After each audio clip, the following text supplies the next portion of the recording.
पुरी जिलार अन्यतम प्रमुख सामाजिक संगठन प्रतिश्रुति पक्षर एक वृक्षरोपण कार्यक्रम सोमवार अपराह्न चंदनपुर थाना अंतर्गत परमानंदपुर ग्राम में अनुष्ठित हो नड़िया समेत विभिन्न फलदायक वृक्षरोपण सहित सेमानकर सुरक्षा और बंचिबा दिगरे विहित व्यवस्था ग्रहण करा जायछि।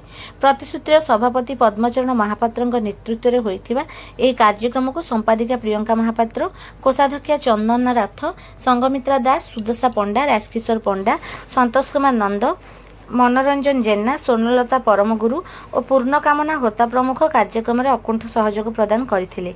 पुरीर पूर्वतन विधायक जयंत कुमार षडंगी दीर्घ समय वृक्षरोपण स्थान में उपस्थित रही और निजे गछ लगाई समस्त को उत्साहित करथिले। प्रतिश्रुतिर एही परिवेश सुरक्षामूलक कार्य किछि ग्रामवासी आग्रहर सह सहयोग प्रदान करथिले।